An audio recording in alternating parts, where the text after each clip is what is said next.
নমস্কার বন্ধুরা, Sumana kitchen and food চ্যানেলে আপনাদের সবাইকে স্বাগত। আজ আমি আপনাদের সাথে শেয়ার করতে চলেছি একটি বহু পুরনো এবং খুব বাঙালির খুব প্রিয় একটি রেসিপি, মুড়িঘণ্ট। তো চলুন বন্ধুরা, দেরি না করে শুরু করা যাক। ঘণ্ট রান্নার জন্য মাছের মাথা ধুয়ে লবণ হলুদ মাখিয়ে নিয়েছি, আর নিয়ে নিয়েছি এক বাটি গোবিন্দভোগ চাল, আর নিয়েছি কাজু বাদাম, কিশমিশ আর আলু বানিয়ে নিয়েছি। আলুতে লবণ হলুদ মাখিয়ে নিতে হবে। আর পেঁয়াজ বানিয়ে নিয়েছি, আর টমেটো কুচি কুচি করে টমেটো বানিয়ে নিয়েছি, আর রসুন নিয়ে নিয়েছি, আর দুটো কাঁচা লঙ্কা নিয়েছি। আমি রান্নাটা কাঁচা লঙ্কা দিয়েই করব, আপনারা চাইলে শুকনো লঙ্কা দিয়েও করতে পারেন। আর পেস্ট করে নেব আদা, জিরে, রসুন, টমেটো আর কাঁচা লঙ্কা। তো চলুন বন্ধুরা, রান্নাটা শুরু করা যাক। গোবিন্দভোগ চাল খুব ভালো করে ধুয়ে নিয়েছি, আর কাজু বাদাম কিশমিশও ভালো করে ধুয়ে নিয়েছি, আর নিয়ে নিয়েছি চিনে বাদাম। কড়াইতে তেল দিয়ে দিয়েছি, এবার বাদাম ভেজে নেব। বাদাম দিলে না দিলেও হয়, কিন্তু বাদাম দিলে বেশ ভালো লাগে। বাদাম ভেজে তুলে নিয়েছি। কড়াইতে তেল গরম হয়ে গেছে, এবার মাছের মাথা ভেজে নেব। মাছের মাথা খুব ভালো করে ভেজে নিতে হবে।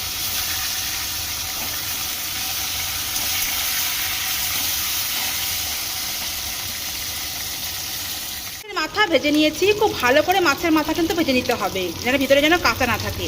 একদম কড়া করে ভালো করে গ্যাস কমিয়ে দিয়ে খুব ভালো করে ভেজে নিতে হবে, যাতে কাঁচা না থাকে। মাছের মাথা খুব ভালো করে ভেজে নিয়েছি, আর আলুতে লবণ হলুদ মাখিয়ে নিয়েছি। এবার মাছের মাথা নামিয়ে এবার আলু ভেজে নেব। মাছের মাথা ভেজে তুলে নিয়েছি, এবার আলু ভেজে নেব। আলু লাল লাল করে খুব ভালো করে আলু ভেজে নেব। আলু ভেজে তুলে নেব। তো আলু ভাজা হোক, তারপরে আবার আসছি। লাল লাল করে আলু ভেজে নিয়েছি, এবার তুলে নেব।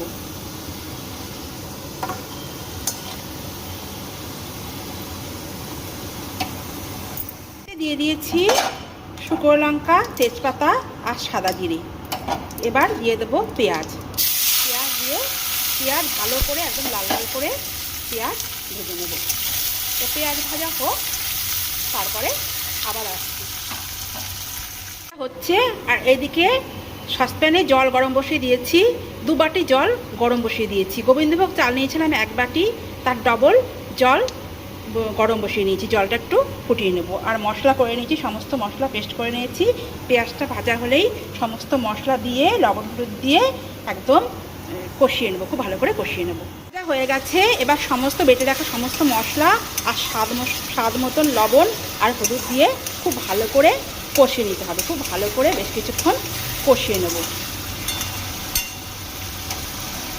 মশলা কষানো হয়ে গেছে, খুব ভালো করে মশলা কষিয়ে নিয়েছি। এবার দিয়ে দেব ধুয়ে রাখা গোবিন্দভোগ চাল। গোবিন্দভোগ চাল দিয়ে আর একবার ভালো করে কষিয়ে নেব। গোবিন্দভোগ চাল দিয়ে আর একবার খুব ভালো করে কষিয়ে নিতে হবে। চাল দিয়ে খুব ভালো করে কষিয়ে নিয়েছি। এবার এর মধ্যে দিয়ে দেবো ফুটিয়ে রাখা জল।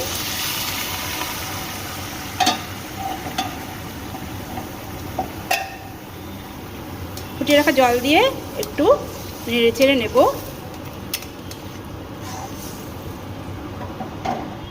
এবার দিয়ে দেব ভেজে রাখা আলু। ভেজে রাখা আলু দিয়ে আর একটু নেড়ে চেড়ে নেব, নিয়ে গ্যাসটা একটু কমিয়ে দেব। এবার এর মধ্যে দিয়ে দেব ভেজে রাখা মাছের মাথা। ভেজে রাখা মাছের মাথা দিয়ে একটু নেড়ে চেড়ে নেব।